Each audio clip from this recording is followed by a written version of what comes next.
Bueno, muy buenas tardes a todos y a todas, bienvenidos al canal de RC Coach. Un día más, no en directo como nos gusta, pero en diferido porque hoy es un contenido especial.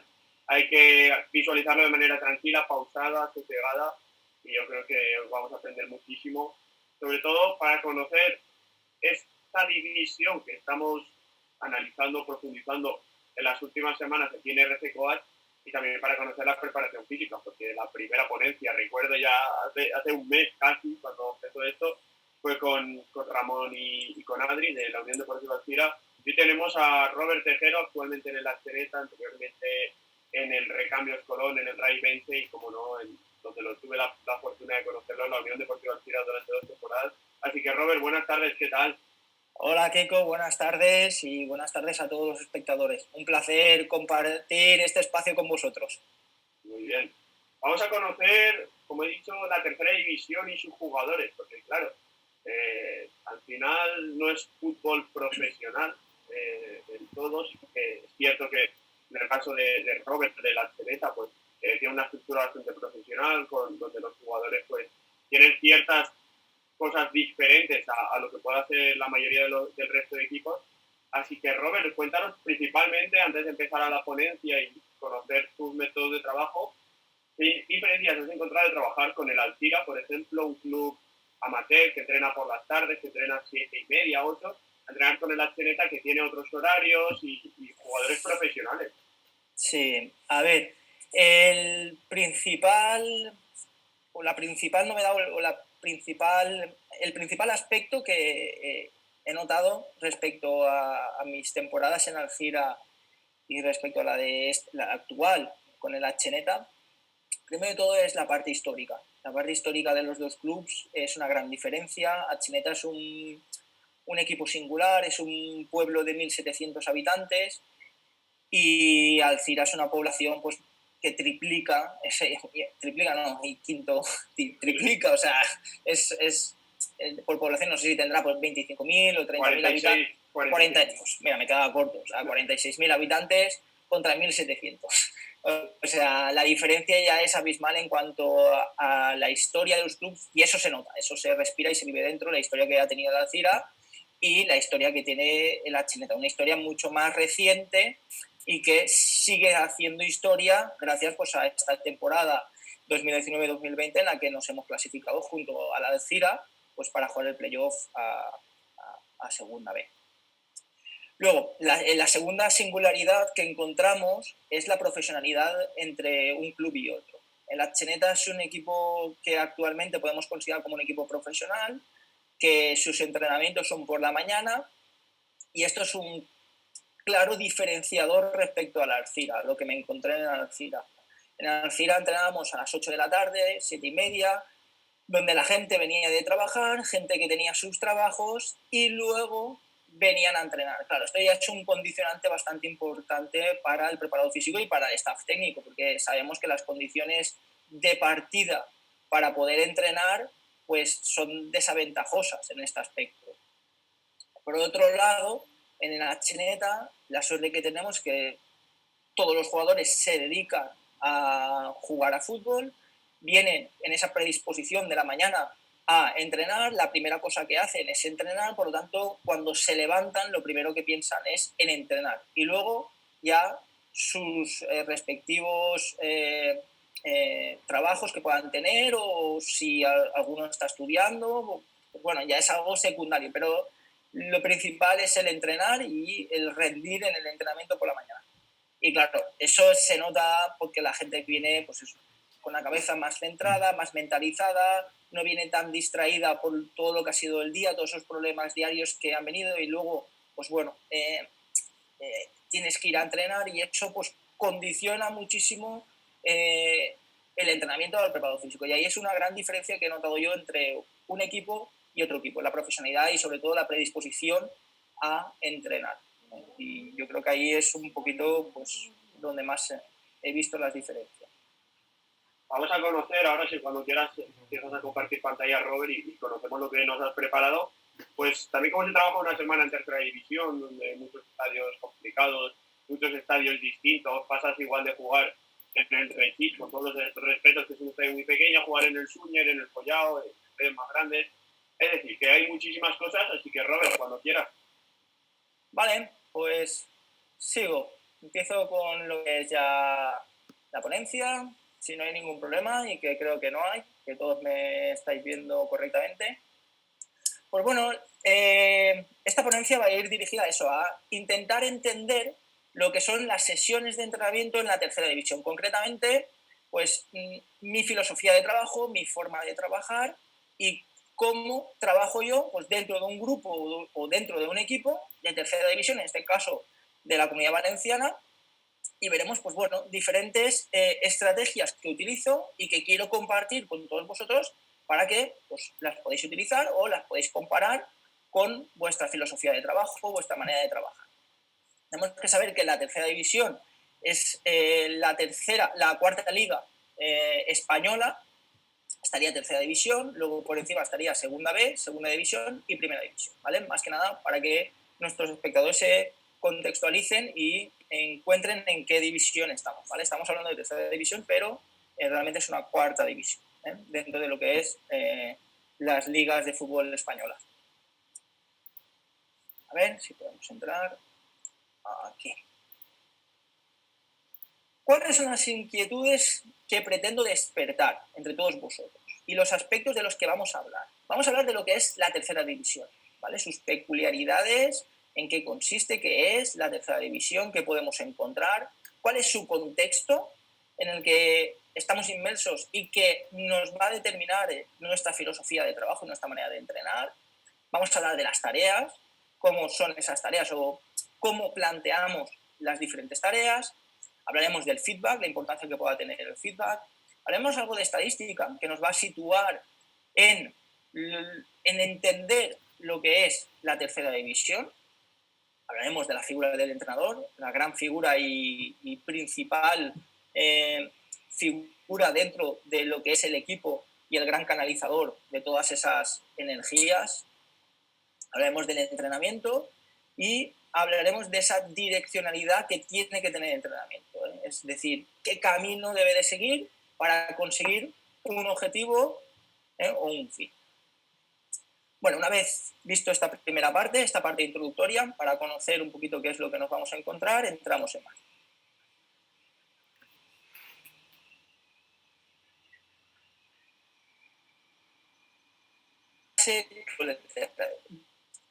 Mira, si vemos las siguientes imágenes, lo que vamos a encontrar son tres camaleones en tres situaciones diferentes, tres adaptaciones diferentes. Encontramos un camaleón más verde, en un entorno verde y en el que se puede camuflar, uno más revestido de colores que se integra dentro de ese contexto más salvaje, y por último un camaleón algo más marrón, ¿no? Que está incrustado dentro de un entorno más desértico y más seco, ¿no?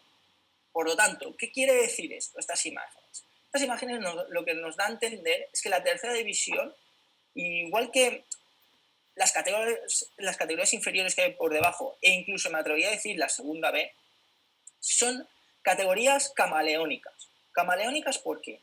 Porque la exigencia de adaptación que tiene que tener un equipo es muy elevada. Luego veremos por qué. Por qué nos tenemos que adaptar y a qué nos tenemos que adaptar concretamente. Pero tenemos muchos hándicaps que nos tienen que hacer adaptarnos a los contextos y a los entornos de la propia competición e incluso del propio entrenamiento.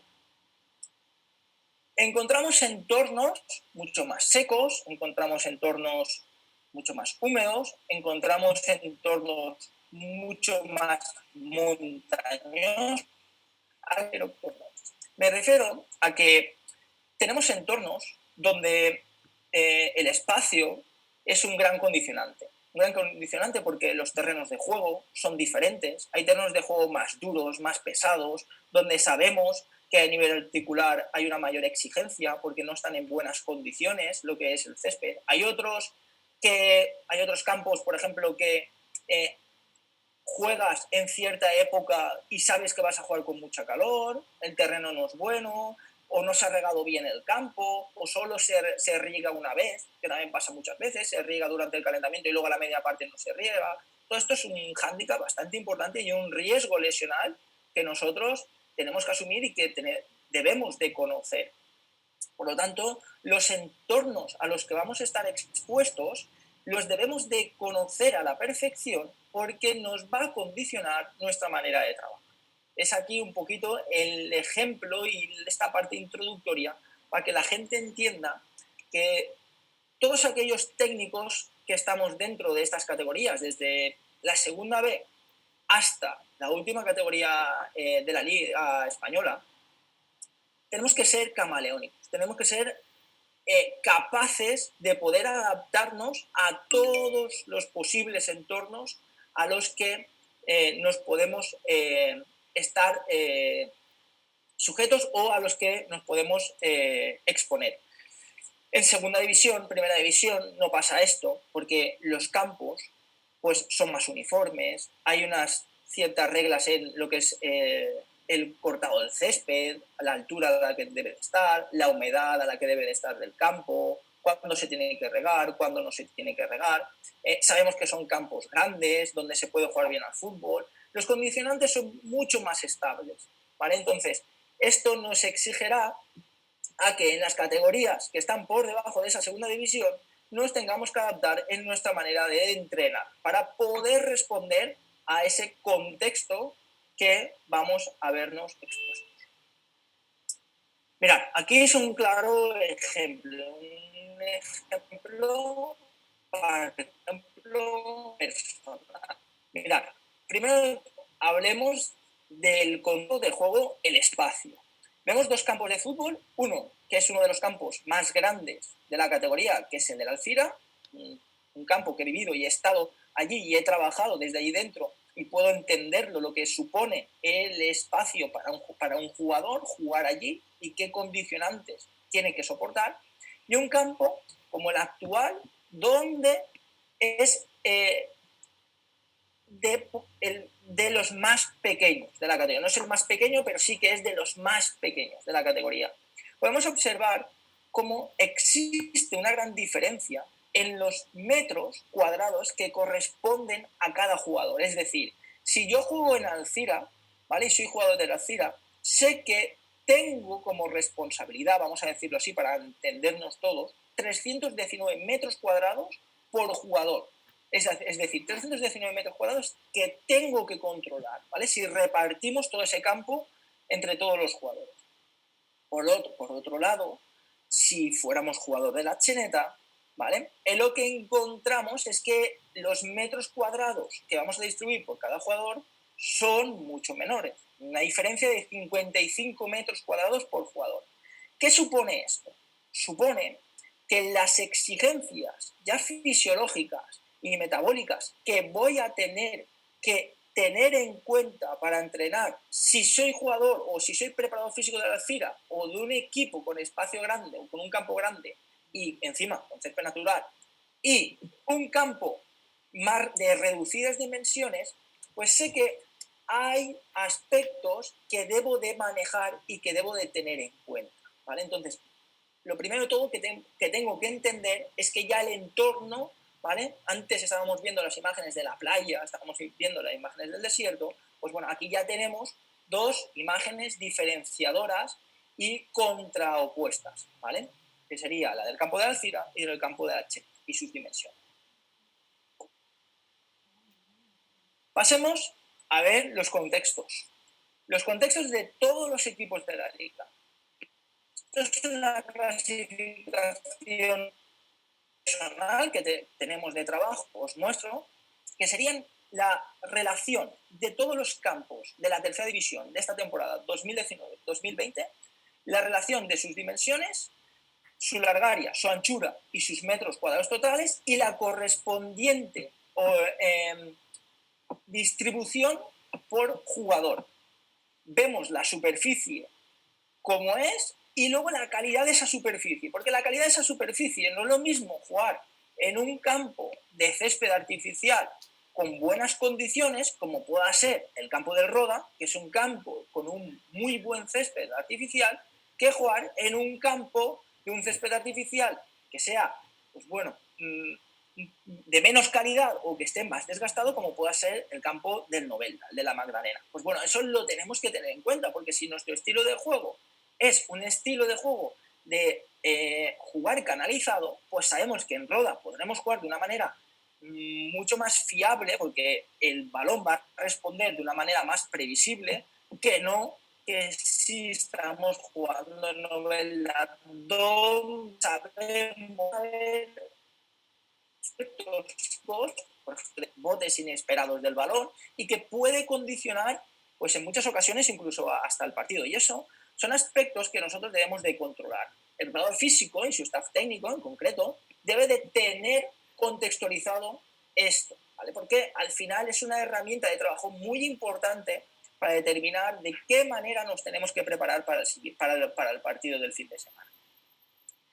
Si vemos la distribución y lo que es el ranking de los campos, el más grande sería el de Silla y el más pequeño el del Intercity. Ese sería el campo más pequeño. En función de dónde vayamos, pues bueno, posiblemente el equipo tendrá que reestructurar un poco su modelo de juego, es decir, ser un poco camaleónico para poder adaptarnos a lo que es el campo. Y pongo el siguiente ejemplo. Imaginaros que vamos a jugar al campo del Silla y yo soy un equipo que juega en campo muy pequeño y juego en un estilo muy directo.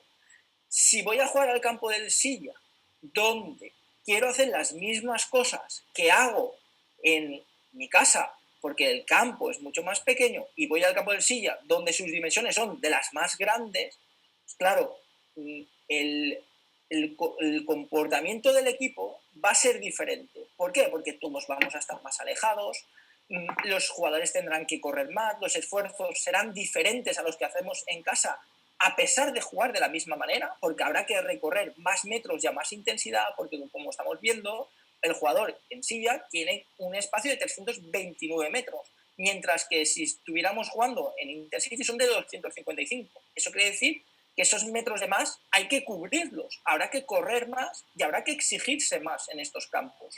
¿Vale? Entonces, el modelo de juego se ve un poco modificado, eso sí, sin perder nuestra identidad, pero se verá un poco modificado para poder adaptarnos a estos contextos de juego.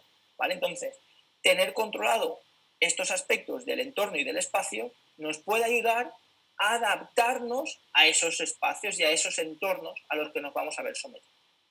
Luego, a mano derecha, tenemos una diferenciación o lo que es, mostramos lo que es la diferencia respecto a nuestro campo. La diferencia que hay en metros cuadrados totales, ¿vale? Vemos como, por ejemplo, en Silla, respecto a nuestro campo, son 1.444 metros cuadrados, mientras que en el último campo, el campo más pequeño, que es el del Intercity, son menos 75, ¿vale? O sea, metros cuadrados. Es decir, nuestro campo son 175 metros cuadrados más grande que el otro campo, ¿vale? Por lo tanto, esto ya a nivel táctico también, ya adelanto que nos puede hacer enfatizar sobre ciertos aspectos que pueden ser importantes en el juego y que pueden aparecer en este tipo de campos, como por ejemplo son las segundas jugadas, los rechaces, las tomas de decisiones tienen que ser más rápidas porque los espacios son más reducidos y por lo tanto el jugador tiene menos tiempo para pensar. Aquí vemos clasificar lo que son los diferentes campos, sus dimensiones totales, y tenemos pues nuestro campo que se colocaría en antepenúltima posición, un campo pues bastante reducido, ¿vale? Entonces, esto es importante, fijaros bien, el campo de la Alcira es el quinto campo más grande y estamos hablando de quinto campo más grande y segundo de césped natural, ¿vale? Villarreal C sería el primero con césped natural, segundo sería la Alcira. Pues esto ya condiciona muchísimo también la tipología de lesiones que podamos tener, porque, por ejemplo, estar en Alcira significa que un fin de semana juegas en césped natural y otro fin de semana juegas en césped artificial. Esto requiere de adaptación por parte de los jugadores, al igual que lo requiere por los equipos visitantes.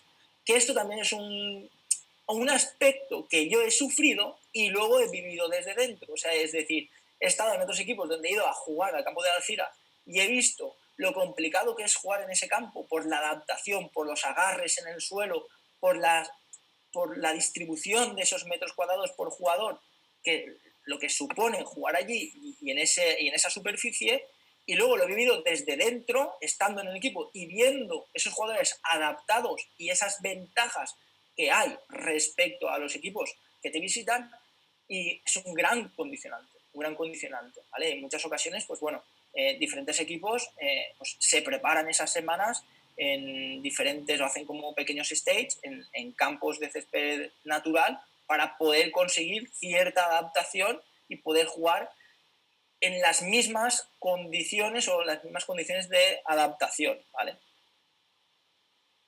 Muy bien. Luego, visto el campo, ¿qué jugadores puedo tener? Porque esto es un gran hándicap. ¿De qué dinero dispongo? ¿Qué presupuesto tengo para poder fichar jugadores? Para poder seleccionar material genético para seleccionar buenos jugadores que tengan adaptación, que realmente me integren bien y creen unas buenas sinergias dentro del equipo y dentro de ese propio entorno y dentro de ese propio staff técnico. Pues bien, en función de los presupuestos, podremos elegir una tipología de jugadores o otra tipología de jugadores que puedan ir más adaptadas a lo que es mi contexto o mi terreno de juego o menos adaptadas a mi contexto de juego. Si soy un equipo que tengo dinero, tengo cierta ventaja para poder seleccionar jugadores que tomen mejores decisiones, que físicamente se adapten mejor a mi entorno. Posiblemente, si estoy igual en un espacio reducido, quiero jugadores altos, fuertes, porque voy a jugar a segundas jugadas, porque voy a trabajar mucho las acciones a balón parado, y eso pues me puede crear cierta ventaja. Si soy un equipo que mi presupuesto es muy reducido, pues claro, tengo que fichar de lo que ya me está quedando, de lo que no quieren los grandes y los que no quieren los que tienen el dinero, pues tengo que fichar de lo que el mercado me pueda traer. Es decir, aquellos jugadores pues, que en ocasiones tienen menos adaptación a nuestro espacio, son más pequeños, toman decisiones mucho más tarde. Imaginemos que en este caso yo soy un equipo que tengo un presupuesto muy bajo y mi campo es de los más pequeños de la categoría. Si no puedo fichar jugadores grandes, fuertes, que sepan jugar a segundas jugadas, a juego directo, pues claro, voy a tener mucho perdido. Voy a tener mucho perdido porque desde el inicio, antes de empezar lo que es la competición liguera, no puedo disponer de buen material para poder tener esas condicionantes que me igualen respecto a los demás. Entonces esto ya es un primer hándicap que a mí me va a tener que condicionar en mi manera de entrenar en muchas ocasiones. Porque lo que tengo que hacer es sacarle mucho más rendimiento, porque si estoy en un equipo con menos presupuesto, lo que necesito es sacarle mucho más rendimiento a esos jugadores que en ocasiones son jugadores jóvenes, inexpertos en la categoría y que me supone o no supone a todo el cuerpo técnico un esfuerzo extra en entrenar y en la calidad de los entrenamientos para conseguir una adaptación mucho más rápido. Esto pasa normalmente en equipos donde son muy jóvenes y en las segundas vueltas ves que los puntos conseguidos son superiores a los de la primera vuelta. ¿Qué es lo que ha pasado? Pues ha habido un proceso de adaptación. Los jugadores se han adaptado a la categoría, a su entorno, a la manera de entrenar, y esto requiere de un tiempo. Si tu equipo has podido fichar buenos jugadores con experiencia para un campo donde realmente esos jugadores están hechos para jugar en ese campo con su manera de comportarse, pues las adaptaciones van a ser mucho más rápidas. En una pretemporada y en unos partidos iniciales de liga, el equipo arrancará mucho antes y por lo tanto conseguirá más puntos y se clasificará más arriba que un equipo que no puede disponer de esos jugadores. Por lo tanto, ¿a qué puedo jugar? ¿A qué puedo jugar? Pues en tercera división muchas veces puedo jugar en función de los jugadores que tenga. No en función de la idea del entrenador. El entrenador lleva unas ideas de casa que intenta implementar, intenta convencer a sus jugadores, pero que vienen en muchas ocasiones condicionadas a dónde vas a jugar, en qué terreno vas a jugar más partidos y qué jugadores vas a disponer. Si tengo un espacio grandísimo y tengo jugadores muy pequeños, pues claro, tendré que construir un modelo de juego donde mis jugadores se adapten de la manera más rápida posible y de la manera más eficiente posible a ese espacio y a ese contexto. Si esa manera supone que es saliendo desde atrás, siendo partícipes del juego canalizado, intentar disponer la pelota, pues tendré que estudiar si ese modelo de juego es el mejor y el que más se adapta a las condiciones de mis jugadores. Si es el caso, pues tendré que jugar a ese estilo. Si al contrario tengo jugadores pequeños y estoy en otro campo, pues me tendré que adaptar a esa situación. Por lo tanto, el contexto aquí en esta categoría nos obliga en muchas ocasiones a ajustar el modelo de juego y la manera de jugar, ¿vale? No es tan fácil como en primera o en segunda división, donde sé que voy a disponer de un campo grande, sé que voy a disponer de buenos jugadores y que puedo trabajar en ciertas condiciones aceptables y que luego voy a disponer de material, poner buenas suples, donde sé que semana o jornada tras jornada las superficies de juego son buenas y son muy previsibles, es decir, sé que me voy a encontrar un buen campo, bien cortado, buenos balones, sé que voy a poder calentar en condiciones que voy a tener material para calentar, porque otra de las cosas que también pasa en tercera división es que muchas veces, pues bueno, te llevan los balones de fuera, muchas veces prestas ayuda al equipo de casa y los balones pues no están en las mejores condiciones posibles. Pues bueno, sabemos que esto en equipos de élite no pasa. Y esto pues también es un condicionante y una adaptación que tenemos que hacer. En muchas ocasiones pues nos tenemos que llevar más balones de lo normal para prever pues, posibles contratiempos que podamos tener. Pero bueno, esto es la tercera división. Muy bien, ¿qué nos dice la tercera división? ¿Cómo son los goles? ¿Cómo suceden esos goles? Porque se habla mucho de balón parado, de segundas jugadas, de contraataques. Pues bueno, estos son datos no publicados. Es un estudio que se está llevando y que aún no está publicado y que en breve podrá estar publicado, pero hasta el momento no lo es. Esto es de la temporada 2018-2019, del mismo grupo. Son los goles, la distribución de los goles de la tercera división. Vemos que los goles que se produjeron en la temporada 2018-19 de jugada eran 552, lo que supone el 63% de los goles. Mientras que los goles a balón parado suponen el 36%, es decir, 322 goles se produjeron a balón parado. ¿Es mucho? ¿Es poco? Pues bueno, si vemos los datos de primera división, encontraremos que en primera división los goles a balón parados suponen el 27,53%, es decir, una diferencia de 9,31, ¿vale? ¿Qué quiere decir? Que en esta categoría el balón parado es un factor determinante en el rendimiento. Luego lo que tenemos que comprobar, que es algo de lo que se está haciendo en el estudio, es observar esos goles si se producen con el marcador a favor, con el marcador en contra, en qué tiempo se producen cada gol, ¿vale? Todos estos estudios que se realizan para poder comprender el contexto de juego de esta categoría, ¿vale? Pero para que nuestros espectadores se sitúen, observamos que las acciones a balón parado son importantes. Luego habrá que ver cuándo aparecen esas acciones, porque estos son, vamos a decirlo, datos brutos, es decir, aquí están metidos todos los goles en cualquier tiempo, da igual que se metan en el minuto 5 que en el minuto 90, pero nosotros lo que queremos saber es cuándo se producen esos goles, en qué momento es determinante o en qué momento aparece esta tipología de goles. Pues bien, esta es la distribución de los goles por periodos de 15 minutos. Observamos como los goles a balón parado tienen una tendencia ascendente respecto de la primera a la segunda parte. Esto se observa también en las otras ligas mayores, donde el factor fatiga está presente y por lo tanto hay más espacios, los equipos cierran sus espacios más tarde, los jugadores con mayor toma de decisión los aprovechan y la gente más experta, y es donde aparecen. Es donde aparecen esos momentos clave para poder, donde muchos equipos reciben o encajan goles. Por otro lado, tenemos los goles en jugada y observamos la misma tendencia, una tendencia ascendente más pronunciada que también viene a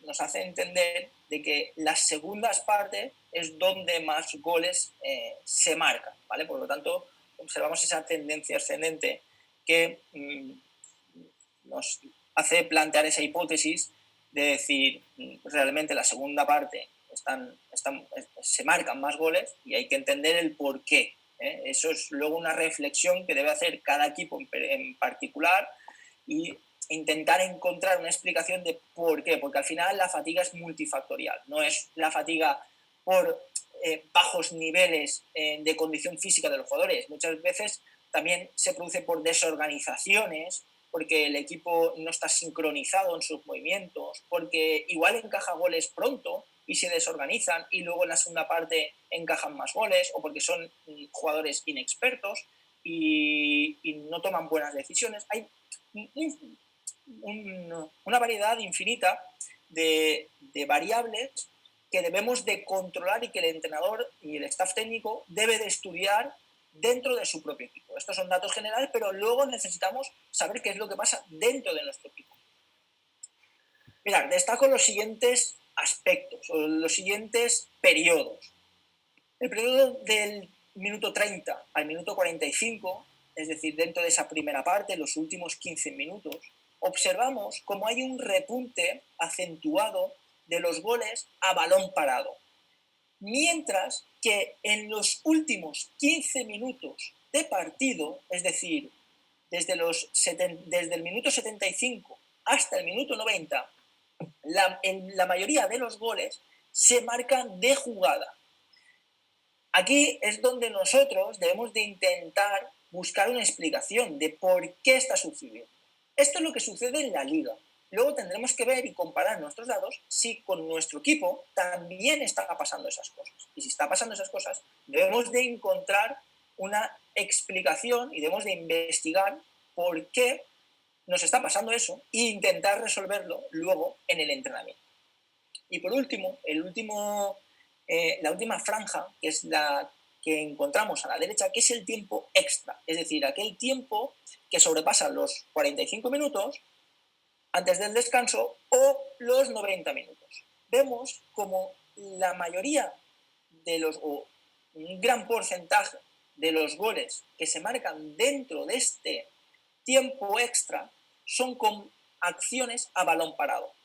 Por lo tanto, mi entrenamiento sé que tiene que ir preparado para intentar resolver estos problemas. Problemas que no solo se resuelven en trabajo físico, sino que también en trabajo psicológico. ¿Por qué en trabajo psicológico? Porque si nosotros queremos mejorar en este aspecto, vamos a pensar que queremos mejorar los goles que encajamos a balón parado en el tiempo extra, tengo que conocer que habrá una fatiga acumulada. Y una fatiga acumulada que me va a perjudicar en una fatiga mental de concentración y de atención.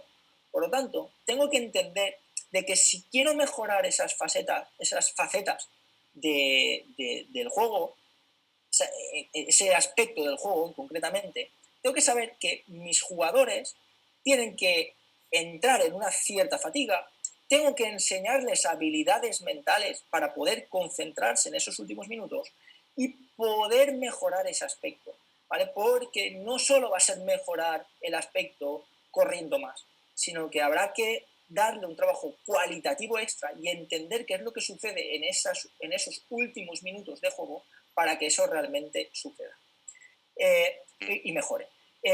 Luego otro aspecto táctico también que debemos de tener en cuenta si queremos mejorar lo que es el no recibir goles en este tiempo extra, es también el aspecto táctico, el por qué se reciben esos goles, porque el equipo posiblemente esté muy agrupado, porque se hunde muy atrás el equipo y eso condiciona que el equipo contrario te ataque más, porque normalmente en las primeras partes llevas ventaja en el resultado y como no quieres perder esa ventaja en los últimos minutos, te echas atrás, te cierras dentro de tu propio campo y eso condiciona que aparezcan más corners, más saques de banda. Pues bueno, es algo que debemos de estudiar y que eso es peculiar de cada equipo. Y cada equipo necesita su propio estudio para poder entender ciertamente qué es lo que sucede y por qué está pasando esto y si eso se está correlacionando con la liga. O sea, hay muchos aspectos que luego hay que estudiar dentro de estos datos de liga, porque estos son datos totales de todos los equipos, que es lo que hacen todos los equipos, ¿vale? Y yo sé que tengo que adaptarme a esto porque sé qué es lo que pasa, pero luego tengo que ver qué es lo que pasa dentro de mi equipo, si realmente esto también se está reproduciendo en mi equipo. El porcentaje de goles por minuto. Vemos como el 3% de los goles se producen en ese tiempo extra, luego un 11% de los primeros 15 minutos y luego enfatizo en los últimos minutos de la primera parte, que es el 16%, vemos como dentro de esa primera parte es el porcentaje que recibe un mayor valor, 16%, y luego si nos vamos a la segunda parte, vemos cómo destaca con un 23% los últimos 15 minutos de juego. Los últimos minutos de juego donde deberemos de intentar encontrar una explicación multifactorial, no unifactorial. Es decir, por la relación de diferentes factores, ¿por qué está pasando eso? ¿Vale? Si ese es nuestro caso, porque puede ser que nuestro equipo no le esté sucediendo, pero en la liga sí que esté sucediendo. Pues bueno, sabría que muchos equipos encajan al final. Por lo tanto, esto también nos puede ayudar a replantearnos posibles mensajes que pueda lanzar el entrenador. Es decir, puedo tener un resultado de empate a 0, pero tengo que tranquilizar a mis jugadores diciéndoles, mirad, no pasa nada, un resultado a 0 hasta el minuto 75 no es malo, los goles llegan ahora, llegan en los últimos 15 minutos, aquí es donde debemos de estar encertados, debemos estar encertados por esto, por esto, por esto y por esto, y eso es específico a cada equipo, y esto también es un aspecto psicológico, y aquí es un poquito donde quiero enfatizar y quiero que la gente comprenda y los técnicos comprendan de que esto es una relación de diferentes áreas, desde la área más condicional, la área más táctica, la área más psicológica, más técnica, todo se relaciona para intentar entender y llegar en las mejores condiciones en estas facetas finas, si es el caso que pretendemos mejorar, por supuesto. Entramos en lo que es el entrenamiento propio. Entramos ya un poquito más en materia. Después de contextualizar lo que pueda ser la tercera división, entramos un poquito más en materia y en más mi filosofía de trabajo y nuestra manera de trabajar. Lo primero de todo que debemos de tener cuando entrenemos y planifiquemos un entrenamiento es tener objetivos. Lo primero es tener un objetivo de sesión. Es el pilar fundamental. Es decir, ¿qué es lo que quiero conseguir? Y para eso tengo que visualizar. Tengo que visualizar qué es lo que quiero conseguir, qué es lo que necesita mi equipo en ese determinado momento y plantear ese objetivo. Un objetivo que sea alcanzable y que consiga un aprendizaje y una evolución tanto como jugador. Eso significará que el equipo y el jugador ha aprendido porque ha evolucionado. Por lo tanto, los objetivos son determinantes en las sesiones de entrenamiento. Tener un buen objetivo me supondrá poder conseguir un buen entrenamiento y que realmente mis conceptos sean asimilados por parte de mis jugadores. Visto este primer punto, debemos de saber que el entrenador tiene una gran influencia sobre el entorno y sobre el deportista. El entrenador puede influenciar muchas veces el entorno, es decir, tener un buen entorno, un entorno positivo, un buen clima de trabajo, unas buenas relaciones entre jugadores, entre staff técnico y luego influenciar en la actitud de los deportistas. Si encontramos un entrenador, por ejemplo, que es muy agresivo, que habla muchísimo, que sus mensajes son muy negativos, el el clima está creando la manera de jugar de estos jugadores, cometiendo posiblemente igual más errores, viviendo en climas un poquito más ásperos, más incómodos de trabajar. Bueno, debemos de saber de que el entrenador es una figura importantísima porque influencia el entorno y el propio deportista. ¿En qué debe de ser especialista el entrenador?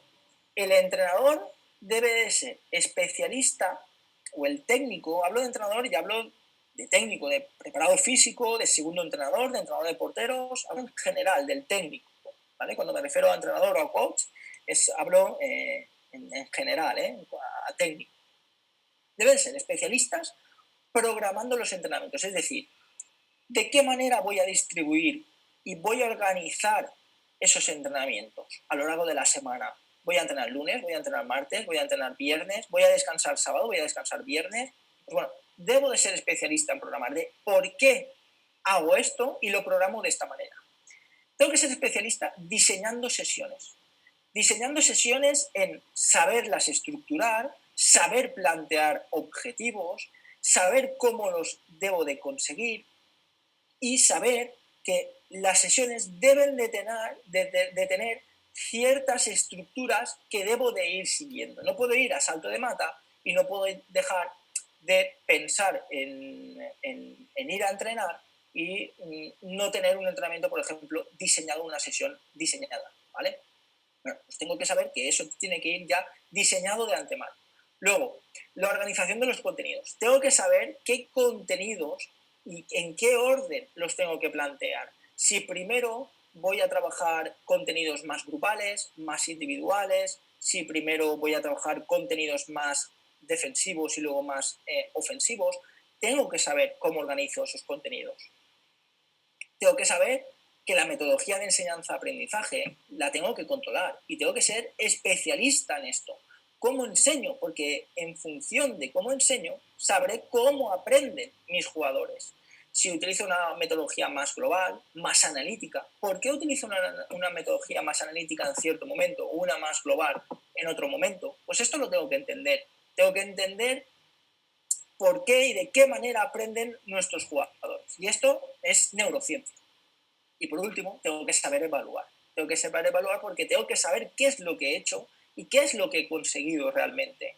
En base a mis objetivos que he planteado, si realmente se han cumplido o no se han cumplido. Y si no se han cumplido, ¿cómo tengo que reformular y replantear de nuevo los entrenamientos, ese diseño de sesiones, esas organizaciones, para poder conseguir mis objetivos de equipo y mis subobjetivos que he planteado de adquisición, de aprendizaje para mi equipo. El entrenador, tenemos que saber que es el líder que alimenta, es el motor, el que alimenta esas aspiraciones de los jugadores, el que quieran superarse, el que quieran tener esas barreras, el que el jugador diga, mi límite es el cielo, mi límite es ir más allá, no tengo límites, porque cada día quiero mejorar y quiero ser mejor que mi versión anterior de ayer. Y eso significa que si el líder alimenta esas aspiraciones, el jugador quiere crecer. Y por lo tanto, va a haber unas mejoras constantes y día tras día el jugador va a querer aprender y mejorar. La tarea es el canal de comunicación que tiene el entrenador. Es decir, la manera que tiene de comunicar el entrenador es a través de la tarea. Es la comunicación que tiene el entrenador. La mejor manera de llegar al jugador y de transferir las ideas y los conceptos que tiene en su cabeza el entrenador es a través de la tarea. Y para eso la tenemos que dominar y tenemos que saber cómo se diseñan las tareas, tenemos que saber qué aspectos tengo que controlar, porque realmente lo que estoy haciendo es comunicándome con mi jugador. Y esto es determinante, desde mi punto de vista, dentro del rendimiento de un equipo. La comunicación y la comunicación a través de las tareas. Plantear buenas tareas me va a ayudar a conseguir un a conseguir la excelencia o a conseguir un rendimiento óptimo. ¿Y de quién aprende el entrenador? Porque el entrenador también aprende. Aprende del juego y aprende del jugador. Estos son sus dos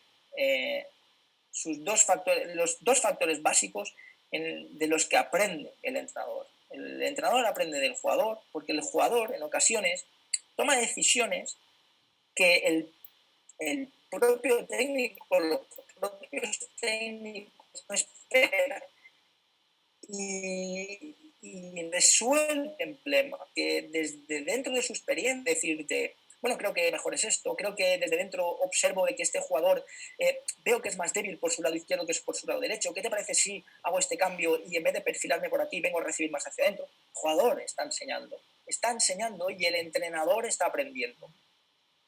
Y luego del juego, el propio juego, los aconteceres, los contextos, las jugadas enseñan y dan experiencia al técnico.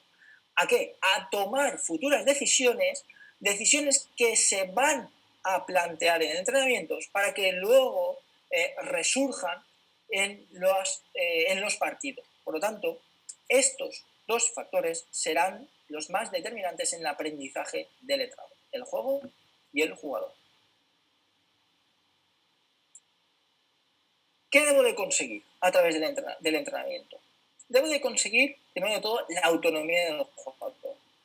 Tengo que conseguir que piense por él mismo. No intentar jugar a teledirigir a los jugadores. Los jugadores piensan, los jugadores deben de tomar decisiones, los jugadores son buenos tomando decisiones. Lo que hay que hacer es proporcionarle los recursos necesarios para que puedan hacerlo. ¿Proporcionarle cómo? A través del entrenamiento, a través del juego, que ellos entiendan cómo deben de comportarse y cómo poder conseguir y lograr esa autonomía, que le dé esa libertad de expresión en el juego. Debemos de plantear contextos sin interferencia. Contextos sin interferencias se refiere a contextos que realmente se ajusten a lo que va a ser en nuestro partido. Es decir, si el fin de semana vamos a jugar en un campo grande y vamos a tener más la posesión de balón, debo de plantear contextos durante esa semana donde realmente luego pueda tener una transferencia al juego. Si me va a pasar al revés, exactamente lo mismo. No puedo plantear un contexto de juego canalizado, de tocar el balón, de largas posesiones y luego el fin de semana jugar con un juego directo. Porque realmente lo que estoy produciendo es una interferencia en el aprendizaje. Y por último, proporcionar un buen feedback para poder conseguir esa autonomía. Es decir, proporcionar un buen conocimiento de los resultados, ayudar al jugador a saber en qué debe de aprender y guiarlo durante todo ese aprendizaje. Y para ello debemos de estar encima del jugador, tutorizar al jugador y recibir también ese feedback por parte del jugador para retroalimentarnos, tanto jugador como entrenador. Y esto lo que hace es mejorar las configuraciones de dentro de un equipo y mejorar las sinergias del equipo para que al final el equipo pues, actúe de una manera mucho más sincrónica y mucho más fluida. ¿Cómo adquirimos este conocimiento? ¿Cómo llega el jugador a adquirir una manera de comportarse en base a una idea que tiene un entrenador? Primero de todo, la primera etapa que debemos de tener en cuenta es la del inconsciente incompetente. Esto quiere decir que el jugador no es consciente de lo que pasa y de su incompetencia. Es decir, el jugador no sabe que de la manera, imaginemos, ¿vale? Para utilizar un ejemplo que sea mucho más fácil. Imaginemos que vamos a trabajar un medio centro y el medio centro es un medio centro defensivo, pero lo que queremos hacer es reconvertirlo a un medio centro canalizado. ¿Por qué? Porque no hemos podido fichar y no tenemos presupuesto, por lo tanto me tengo que adaptar y necesito a alguien que canalice ese juego y reconvierto a un jugador que pueda ser el más técnico de los dos y el que mejor se pueda adaptar a ese contexto y utilizo ese medio centro. Muy bien, lo reconvierto. Él piensa que él lo hace bien, que él técnicamente es bueno y que él puede jugar ahí. a pesar de que él lo que le ha hecho llegar y sus potencialidades es el ser un mediocentro defensivo, de corte, de robar balón, mantener espacio y defender bien, y dar equilibrio a las líneas. Pues bueno, el jugador piensa que lo hace bien, no es consciente y no conoce su incompetencia. No sabe que está perdiendo muchos balones, de que está haciendo acciones que realmente no tocan para esa posición, que conduce demasiado, etcétera, etcétera, ¿vale? Se le corrige, se le habla y empieza a entender que sus errores se están convirtiendo en fracasos y en frustraciones. Está viendo de que realmente no se está adaptando, de que tiene errores y que realmente se está dando cuenta de que son incompetentes. Es decir, se está dando cuenta de que para esa posición pues tiene muchos problemas de adaptación. Una vez ahí, empezamos a acumular experiencias, acumular entrenamientos, acumular tareas y empieza a aprender de esos errores, aprender de ese feedback que proporciona el entrenador, empieza a darse cuenta sobre los errores y empieza a mejorar, es decir, pues sabe que ya no tiene que conducir tanto, tiene que jugar más a 2 toques, tiene que perfilarse más desde una posición igual de 45 grados o de 180. Bueno, pues a partir de ahí va aprendiendo y consigue ser competente. Pero esto, para conseguir ser competente y consciente competente, el jugador debe estar constantemente enfocado hacia la tarea. Tiene que estar muy concentrado, planificando cómo tiene que ir a recibir, tiene que tener una atención muy elevada y utiliza muchos recursos, y muchos de ellos cognitivos, para poder ir asimilando lo que el entrenador realmente quiere de él, ¿vale? Pero estamos en ese momento, es decir, ya se va dando cuenta de que empieza a ser competente porque empieza a hacer cosas que ha cambiado y ya es consciente de eso. A través de la práctica y a través de los entrenamientos va mejorando y se convierte en un inconsciente competente. Es decir, que todo fluye de manera automática, todo fluye de manera correcta, se comporta de manera correcta. No hace falta pensar y utilizar tanta energía en pensar cómo debe de comportarse, porque la acumulación de esas experiencias y la acumulación de esos minutos de entrenamiento lo que le está haciendo es mejor y más autónomo, ¿vale? Por lo tanto, se convierte en un inconsciente competente y consigue ese momento álgido del aprendizaje, ¿vale? Esto es un poquito lo que le pasaría a todos los jugadores y el proceso que podía seguir el equipo. Esa parte inicial podía ser más la pretemporada y más la adquisición de nuevo conocimiento, y luego el final sería pues más la recta final de liga, donde realmente todo fluye mucho más y donde las cosas van mucho más rodadas porque los jugadores son más inconscientes competentes. Vamos a hacer una pequeña práctica para todos los espectadores, todos los que nos están siguiendo, todos los que nos están viendo. Me gustaría que tomaran un papel y un lápiz, ¿vale? Porque vamos a hacer una pequeña práctica rápida para entender esto del aprendizaje y entender esto de los contextos y del entrenamiento, qué significa entrenar, y de la organización de los diseños de las tareas y un poquito de la conciencia. Por lo tanto, si ya tienes tu papel, tu lápiz, si no, pausamos el vídeo y reanudamos, ¿vale? ¿Preparado? ¿Tienes ya tu papel, tu lápiz? Perfecto. Pues venga. La primera práctica, vamos a disponer de 30 segundos. 30 segundos, tiempo límite, donde te voy a mostrar unas figuras que tendrás que intentar memorizar, no escribir. Aún no tienes que hacer nada, no tienes que escribir ni tienes que hacer nada. Simplemente mira la pantalla, memorízalas, ¿vale? Y luego, cuando las quite, lo que tienes que hacer es escribirlas o dibujarlas, mejor dicho, en tu papel, ¿vale? ¿Preparado? Cronómetro. A ver. Enchufo el crono. Preparado, 1, 2 y 3. Muy bien. Disponen de 30 segundos para memorizar las siguientes figuras. Todas y cada una de esas figuras que estás viendo en la pantalla. Su longitud, su tamaño. Bien. Los colores. Las son opacas, las que no son opacas. 5 segundos. 4, 3, 2, 1. Perfecto. ¿Qué? Dispone de un P. Intenta dibujarlo. Dibuja todas las figuras que puedas. 10 segundos. 9, 8, 7, 6, 5, 4, 3, 2, 1. Tiempo. Perfecto. Deja tu lápiz, tu boli y deja de dibujar. Muy bien. ¿Problemas para aprender todas las figuras? Líneas, cuadros, rectángulos, círculos con relleno. Difícil, ¿verdad? Difícil memorizar todas las figuras, difícil memorizar las líneas, sus tamaños. Bueno, pues esto es lo que planteamos en el entrenamiento. Un entrenamiento, cuando está descontextualizado, el problema que tiene es que es difícil de retener esa información.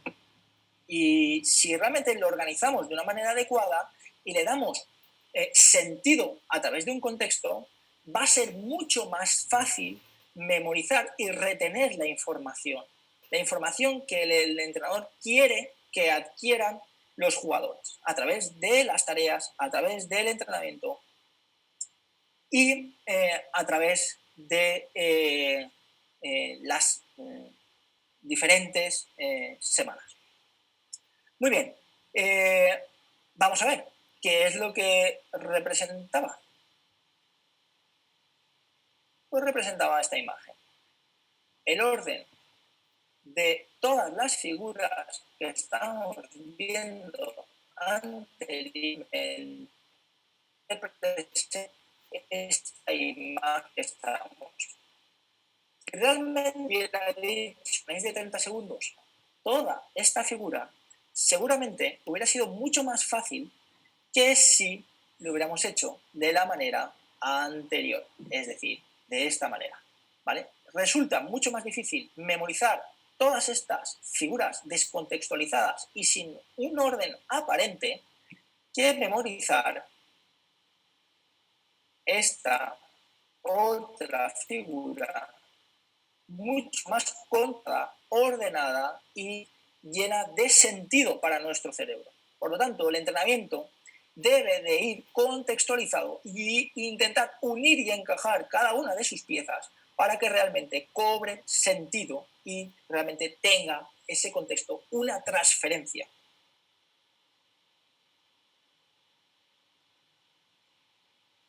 El contexto es el que le da sentido. Sin contexto no hay presión. No se entiende un entrenamiento, no se entiende una tarea sin contexto.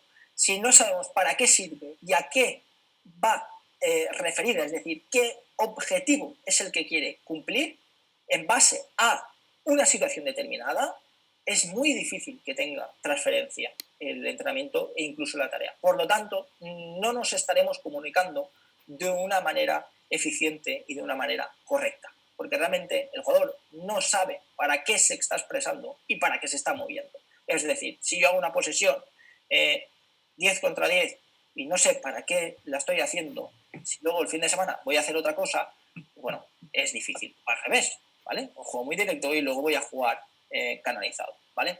Tengo que entender el contexto, porque el contexto es el que da sentido a todo este aprendizaje.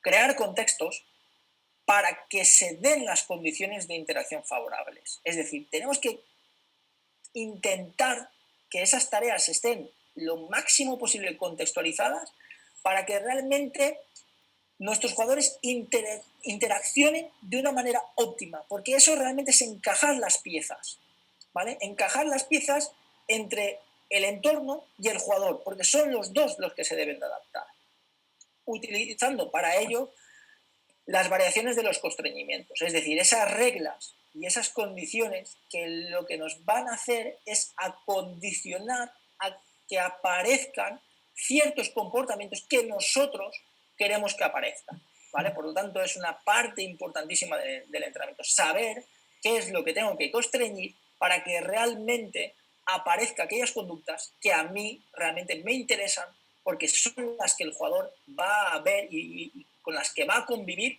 en su entorno. Dinámica de sesión. Esto es un caso real, dedicado a seguir a través del objetivo planteo, cómo es se está y cómo la llevamos a cabo. Primera parte, que es la preparar para el entrenamiento. ¿Qué es lo que realizamos antes? ¿Qué ejercicios realizamos antes? ¿Cómo estructuramos esa parte inicial para poder llegar en las mejores condiciones a lo que son las tareas de adquisición y de aproximación del entrenamiento? Pues bueno, la primera parte, que es la que llamamos de preparación al movimiento, la primera parte, desde la más inespecífica o más general hasta la más específica, se distribuyen en 4 grandes bloques. La primera parte de preparación al movimiento consiste en un trabajo un poquito más autónomo, de trabajo de liberación facial y movilidad, a través de diferentes movimientos de estiramiento de cadenas faciales, trabajos de movilidad de ciertas articulaciones, como pueden ser la parte torácica de la columna o la parte de las caderas, donde se trabaja esta primera parte de preparación para el movimiento, una parte más general. Luego pasamos a una parte de activación y estabilidad, donde trabajamos esa parte de, por ejemplo, lo que son las caderas, intentamos activar lo que son las caderas, hacemos alguna activación de sóleo, o sea, de sóleo de gemelos, podemos hacer alguna activación de core, también diferentes ejercicios con pocas repeticiones y pocas series para poder activar y proporcionar estabilidad al jugador. También podemos ayudarnos de algún material con superficie inestable, como puede ser. Siempre hablamos de pocas repeticiones y que no creen fatiga. Estamos preparándonos para lo que es la sesión. El tercer gran bloque sería los movimientos integrados, aquellos movimientos que puedan reproducir ciertos patrones de movimiento que vamos a realizar, pero que son ejercicios bastante, aún son ejercicios generales, como pueden ser trabajos de skipping, trabajos de desplazamientos lateral, trabajo de algún cambio de velocidad, de ritmo, algo suave, y que nos ayuda a prepararnos para el movimiento en los diferentes planos de los que dispone el cuerpo humano. Y por último, la parte de fuerza y la de potencia. Sería la parte más exigente y la última parte que nos va a ayudar a estar mejor preparados al entrenamiento. Pues aquí es un ejemplo del tipo de trabajo final que hacemos dentro de esa preparación al movimiento. Son ejercicios con gomas, ejercicios cortos de cambios de dirección, resistidos, ejercicios de saltos, ejercicios de cambio de dirección donde trabajamos patrones de cambios de dirección, de apoyos, porque son determinantes para luego poder realizar buenos movimientos dentro del campo y tener a nivel neuromuscular bien preparado músculos y articulaciones y poder dar una buena respuesta a los comportamientos del juego de los que vamos realmente o el que el jugador luego va a experimentar. ¿Vale? Aquí terminaría la parte de preparación al movimiento y luego iniciamos la sesión con la parte más técnica. Intentamos, bueno, primero de todo, debemos de saber y entender cuáles son los patrones de movimiento en el fútbol, para qué sirven, si son ejercicios de iniciación, de transición o de actualización, es decir, si la distribución de esos ejercicios que planteamos van más enfocados a mejorar, por ejemplo, si queremos mejorar lo que son el repliegue, pues sabemos que tenemos que trabajar más el backpedal, que es la marcha atrás, es decir, la carrera atrás. Pues bueno, si eso es objetivo de sesión, trabajar de preparación al movimiento, la parte final debo de introducir movimientos donde el jugador experimente este backpedal y esta carrera hacia atrás, ¿vale? Porque realmente lo que estoy consiguiendo es una mejor adaptación y una mejor predisposición luego al movimiento, un movimiento mucho más específico. Entramos en la parte específica. Objetivo de sesión supuesta, ¿vale? Lo que vamos a ver son diferentes ejercicios reales, pero y ejemplificados para que realmente la gente y nuestros espectadores puedan entender cómo se puede distribuir una sesión en base a un objetivo que perseguimos. Hablamos de un objetivo ofensivo y defensivo. Un objetivo ofensivo, que en esta sesión es el de penetrar, pase para profundizar, es decir, poder conseguir un pase hacia adelante para poder superar líneas, y a nivel defensivo lo que intentamos es tapar esos intervalos, es decir, ese espacio entre defensor y defensor para que no suceda y no pase ese pase por dentro, ¿vale? Pues bueno, sabiendo los objetivos de la sesión, lo que vamos a ver son posibles escenarios que vamos a plantear, pero también en función de los niveles de aprendizaje. No podemos plantear lo que es todas aquellas figuras desordenadas. Vamos a intentar ordenar, pues, por ejemplo, vamos a ordenar lo que es el techo, ¿no? O la base. Vamos a saber que tiene un cuadrado y un triángulo, ¿no? La figura anterior, ¿no? Pues muy bien, pues esto es la base del entrenamiento. Pues esto sería lo que llamaríamos el paso número 1, donde aproximo a los jugadores al objetivo. Esto es un ejemplo claro. A través del rondos que muchos de ellos los podéis ver en mi Twitter o en mi canal de YouTube. En este caso, pues hay que ver realmente si el objetivo principal es para defensores o es principal para atacantes, porque en función de eso mi feedback irá direccionado a un aspecto o a otro, o si realmente es con mi segundo entrenador, mi preparador de dar feedback defensivo y otro de dar feedback ofensivo, ¿vale?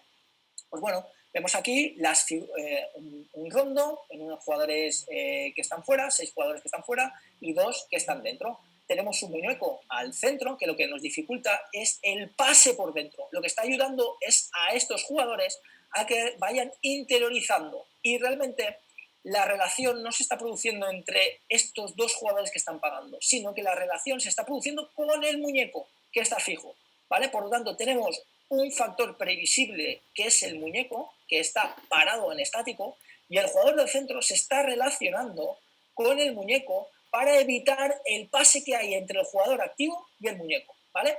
Por lo tanto, el primer rol y el primer estadio de aprendizaje se está produciendo con el compañero, ¿vale? Con el lejano, o sea, con mi compañero, en este caso el más alejado, es un subobjetivo, ¿vale? Es decir, no es el objetivo general de este jugador, de lo que está pensando aquí dentro de su cabeza, ¿vale? Vemos como los jugadores juegan un toque y es difícil pasar por dentro, porque está el muñeco, pero ellos intentan como cerrar y relacionarse con el muñeco, ¿vale? Este sería, pues, un ejemplo de aproximación al objetivo. Círculo por fuera, ¿vale? Para intentar encontrar un buen pase por el jugador de dentro, pues intentar para que eso no suba, ¿vale? Perfecto. Un trabajo más grupal. Continuamos aproximándonos al objetivo. Aquí tenemos un trabajo grupal de todos los jugadores y donde tenemos dentro 3 jugadores y tenemos unos conos centrales. Esos conos centrales lo que tenemos que hacer es intentar evitar tocarlos. Evitar eso, ¿veis? Aquí hay un pase por dentro evitando el cono central, ¿vale? O los conos centrales. Los jugadores tocan y intentan penetrar pases por dentro, pero siempre evitando lo que es el cono, ¿vale? Por lo tanto, la precisión en el pase, aquí veis el pase, se requiere de mucha exigencia porque hay una toma de decisiones, cuando hay que pasarlo, y mucha precisión técnica, ¿vale? Estamos mejorando diferentes aspectos, pero no estamos hablando de lo que realmente es esto. En este, el leindar y buscar entre, ¿vale? Tenemos uno que podía ir, sería un siguiente paso más difícil para la gente de fuera, hay menos jugadores fuera, más jugadores dentro, y hay aquí una relación. Aquí lo que encontramos ya no es una relación con el muñeco, sino que es una relación con mi par. Con mi par es mi compañero. Al estar unidos de la mano, me obliga a realizar los mismos movimientos. Tengo un pivote dentro que busca intentar interferir, intentar, mirar aquí, ¿ves? Penetro pase, juego, vuelvo a jugar fuera, espero un momento para poder volver a jugar dentro, y puedo ir consiguiendo puntos e intentar plantear retos a los jugadores, es decir, intentar conectar 3 veces, intentar llegar a los 20 pases fuera, etcétera, etcétera, ¿vale? Puedo tener diferentes estrategias, ¿vale? Metodológicas para poder ir consiguiendo e ir retando a los jugadores. Todo esto estamos adquiriendo y aproximándonos al objetivo que pretendemos de sesión. No quiere decir que todos estos ejercicios los tengamos que hacer en una sesión. Podemos elegir uno de ellos, de los que estoy planteando, de los diferentes rondos, ¿vale? Pero es un ejemplo de diferentes maneras y el por qué los realizamos. Aquí vemos otro ejemplo donde ya tenemos 2 muñecos dentro, tenemos pivotes dentro que van con peto para diferenciarlos y el resto de la gente que está fuera. Aumenta la dificultad y podemos observar cómo la gente filtra pase por dentro, los jugadores de dentro tienen que cerrar espacio, intentamos conseguir un número de pases, ajustamos y arriesgamos pases por dentro, juego entre pivotes, aquí juego el primero con el otro, juego fuera, ¿ves? Arriesgo a jugar dentro, perfecto. ¿Vale? Es un buen rondo que se ha trabajado y donde realmente estoy consiguiendo el objetivo que estoy buscando de sesión, que es el de intentar penetrar pase y arriesgar con ese pase por dentro para buscar profundidad y jugando de cara, ¿vale? Intento jugar de cara constantemente. Esto sería una progresión, pero estos son diferentes entrenamientos, ¿eh? Vale. Otro ejemplo que también podemos utilizar es como el de los conos de dentro, pero en este caso hay que derribar los conos. Hay que intentar buscar. ¿Qué es lo que conseguimos? Que el objetivo se acerque mucho más al objetivo defensor. Porque los defensores tienen que juntarse por dentro e intentar evitar los 20 pases por fuera. Eso exige a que los jugadores no se queden dentro e intenten salir.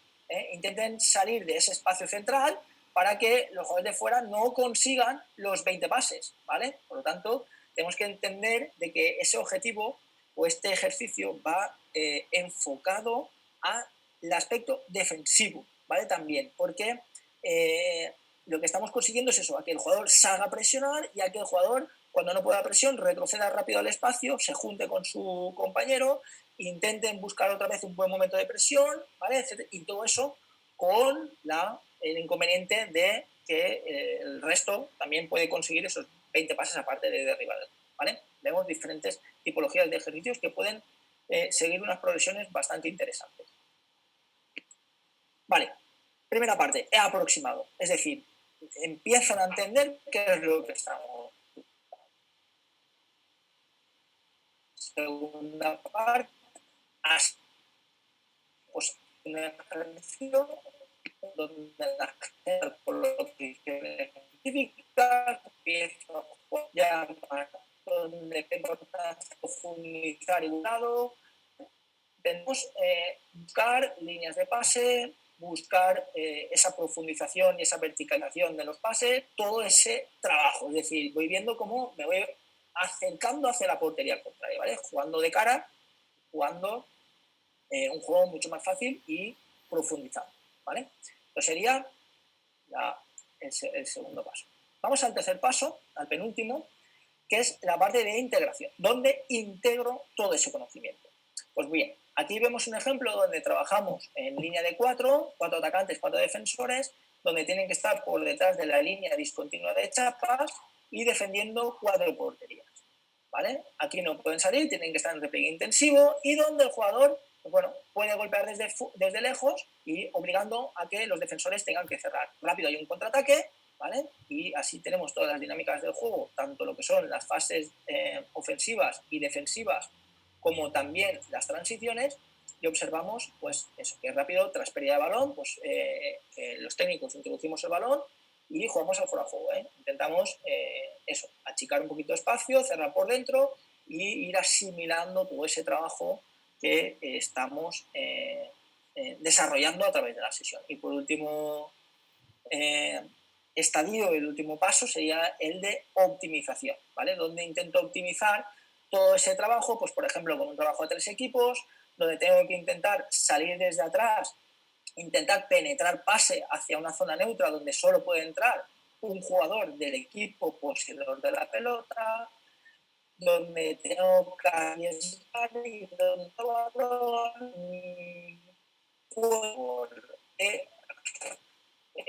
claro, activación defender, achico, con balón, cerrar el espacio, ¿vale? Por lo tanto, aquí es donde estoy utilizando todas esas sinergias entre los diferentes jugadores y entre el equipo para que realmente den respuesta a aquel objetivo y a aquel conocimiento que quiero transferir, que va muy relacionado pues, en las necesidades que igual en ese momento pueda tener, ¿vale? Pero bueno, esto es un ejemplo de última fase de adquisición. Y por último, pues un buen feedback tras la sesión y una evaluación de la sesión, es decir, una evaluación con los jugadores, una conversación con los jugadores, qué aspectos han ido bien, retroalimentarse de lo que es el cuerpo técnico, ver qué aspectos hay que mejorar y podemos seguir mejorando de cara a futuras sesiones, replantear objetivos, diseños de sesión, seguir programando, ¿vale? Esto es importante, que sea al final realmente ser qué es lo que realmente está reteniendo el jugador y qué cosas son las que realmente se están asimilando y se están integrando, ¿vale? Simplemente aquí nada más, finaliza mi presentación, muchas gracias a todos y nada, espero que os haya servido y nada, me podéis encontrar pues en redes sociales a través del correo electrónico robert.tejero@v.es o a través del Twitter Robert Tejero. Muchas gracias. Muy bien, Robert. A ver si nos dejas de compartir pantalla y charlamos un poquito más antes de dar por concluida la ponencia. Claro. Yo creo que ha estado interesante, ya no solo para entrenadores, para preparadores físicos, sino para aficionados. Porque como un aficionado más a la tercera, sobre todo esa parte principal, pues de conocer los estadios. Sabíamos que el Vicent Morera era grande, pero no sabíamos que era el más grande, por ejemplo. Y yo, por ejemplo, que soy de la Alcira, decimos, es que el Cúñer es enorme. Claro, vamos a Silla y es un estadio distinto. Por eso que otra de las cosas que te quería comentar es que, claro, has pasado el año pasado, de estar en el Cúñer, que es un estadio de los más grandes, a estar en el Rechit, que es de los más pequeños. Al final, la capacidad económica de los clubes, pues bueno, Atxeneta tiene un proyecto muy ambicioso, donde tiene un potencial económico importante, Alcira no tanto, pero quizá pueda atraer mediante otras cosas. ¿Qué diferencias has encontrado en esos aspectos? Sí, es verdad. Pasa muchas veces y para ello tenemos que tener información, porque al final lo que hacemos es creer. Estamos haciendo creencias. Creo que el campo este es más grande, creo que el campo aquel es más pequeño, pero realmente no tenemos datos objetivos. No sabemos si realmente es grande y cuánto de grande es, qué diferencia hay respecto a aquel campo. Pues bueno, hay que tenerlo medido y hay que tenerlo controlado para decir que realmente un campo es más grande que otro en función a unas variables que habremos estudiado y que habremos tenido en cuenta. La grada, el entorno, si hay edificios, no hay edificios, todo esto, pues distorsiona un poco lo que es la percepción de los campos, ¿vale? Pero bueno, luego al final lo que importa es el terreno de juego, las 4 líneas, el rectángulo que hay ahí dentro y donde se desarrolla todo. Eso es realmente lo importante. Y luego, pues claro, a la hora de fichar jugadores, como bien he dicho, el peso, la historia del club, el campo donde vas a jugar, un campo que podría ser un campo perfectamente de segunda división por la capacidad que tiene y por el terreno de juego, pues claro, al jugador motiva muchísimo jugar en esos escenarios y delante de mucha gente, delante de gente próxima a grandes ciudades, como es el campo de Valencia. Atxeneta en este aspecto está a medio camino. Entre Valencia está a 70 kilómetros de Valencia y a 70 kilómetros de Alicante. Estamos a mitad de nada.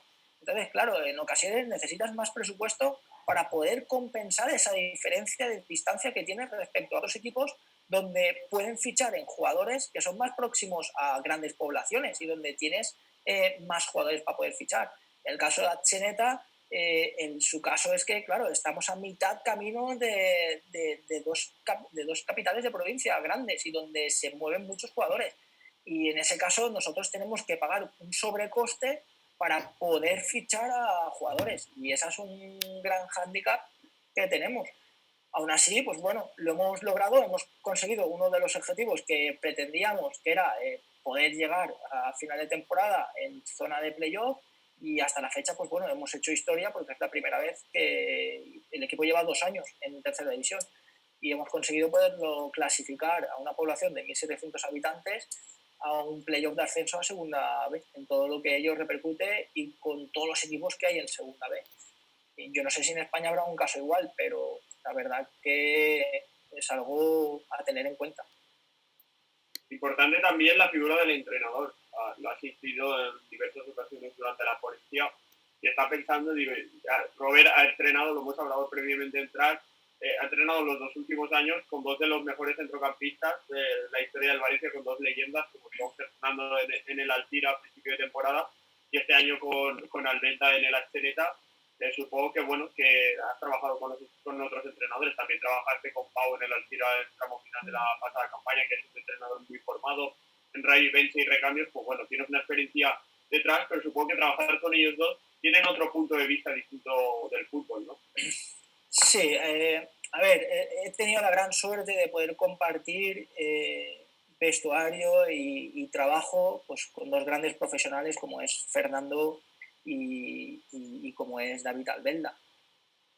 La verdad que he aprendido muchísimo, muchísimo y sigo aprendiendo de ellos porque creo que he tenido la ventaja que nadie ha podido tener, que es compartir un vestuario con 2 leyendas del Valencia y lo que ello supone. Pero ellos lo que me han hecho entender y lo que me han aproximado es a entender esa visión y esa diferencia que hay entre el fútbol profesional y el fútbol de la tercera división. ¿Qué es lo que se mueve en primera división y qué cosas son importantes y en primera división y qué cosas no suceden en tercera que sí que pasan en primera? Y ellos en eso tienen un ojo clínico muy bueno en diferenciar y en captar cuáles son los buenos jugadores y, claro, su experiencia es un hándicap y una ventaja muy grande porque identifican muy bien los contextos y los escenarios y saben muy bien cómo se van a comportar los jugadores y también qué es lo que están viviendo por dentro los jugadores y la dificultad que tienen los jugadores para tomar decisiones y para no presionarlos de una manera excesiva dentro de los terrenos del juego, porque comprenden la dificultad que conlleva el desempeñar este juego tan complicado por su idiosincrasia, por jugarse con los pies, que es la parte anatómica menos hábil del cuerpo. Y ya para ir terminando, tenemos ahí un playoff, no sé, en el aire, no sé si llamarlo en el aire, llamarlo a expensas de, o no sé exactamente la situación. Se ha confirmado más o menos que sí, que se va a jugar, que la intención es jugarlo, pero claro, tal y como está la situación en la calle, pues a día de hoy podemos asegurar pocas cosas. Una cheneta al tira, Robert, sabes que te deseo siempre lo mejor, pero esta vez tira más el corazón. Pero bueno, ¿cómo ves a tus jugadores de cara? Sabemos que van a ser como máximo 2 partidos y como mínimo 1. O sea, eso está claro, van a ser 180 minutos como máximo. ¿Qué tal los ves después de 3 meses o 4 que va a haber sin competir?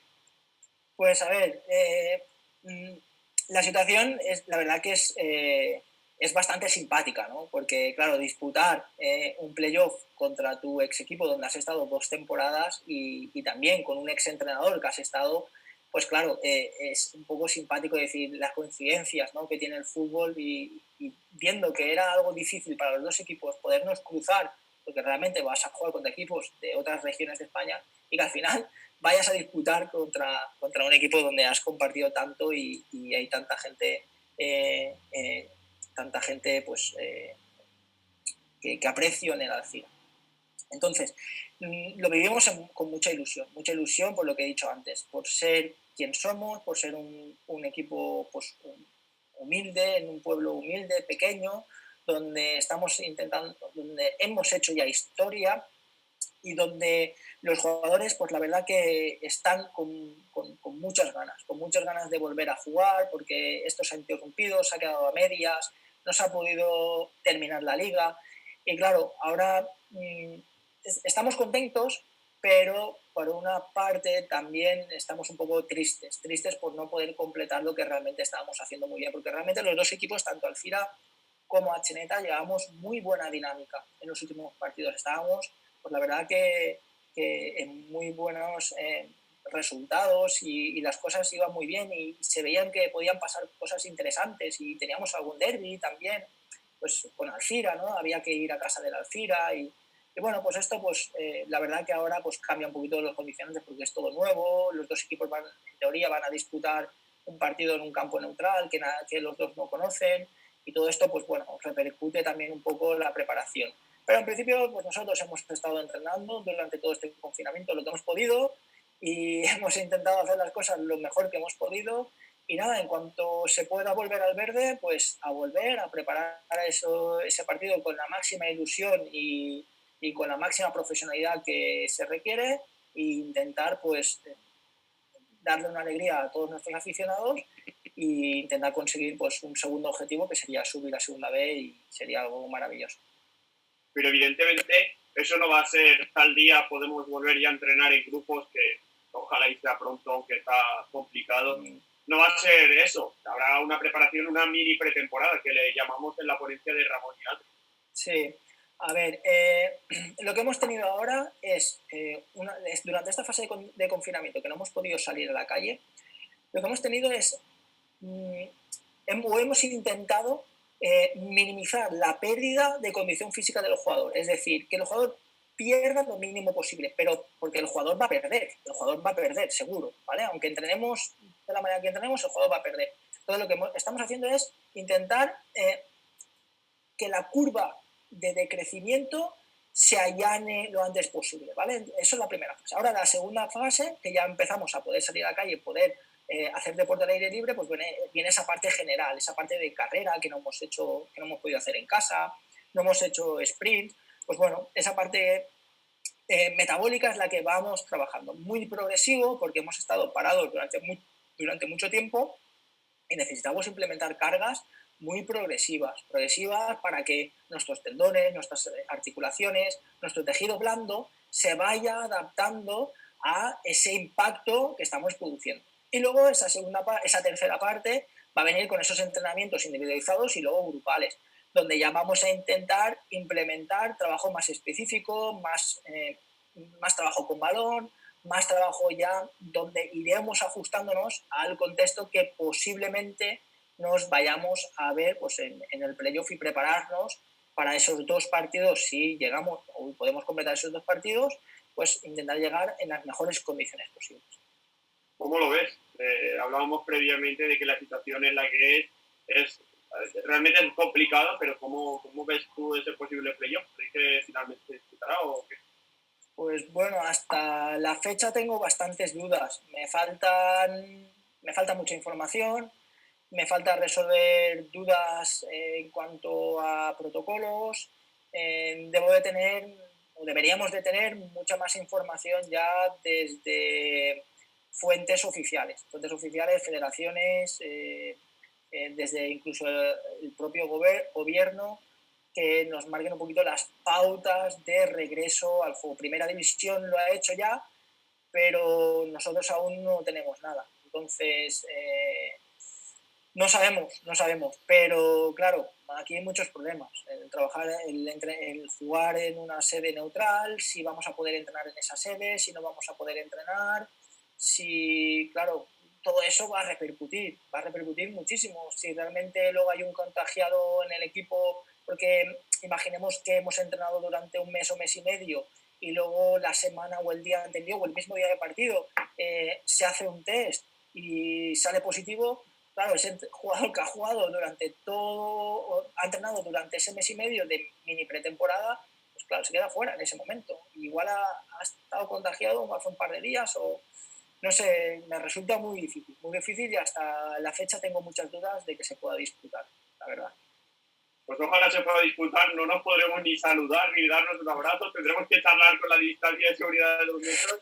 Bueno, por lo menos que veamos fútbol y que tanto Alcenera como Alcira pues luchen por lo que se han ganado realmente durante la temporada, que es estar en ese playoff. Por lo menos tengan, aunque a menor escala, sin afición, sin ese aliciente de la promoción que tan bonita es.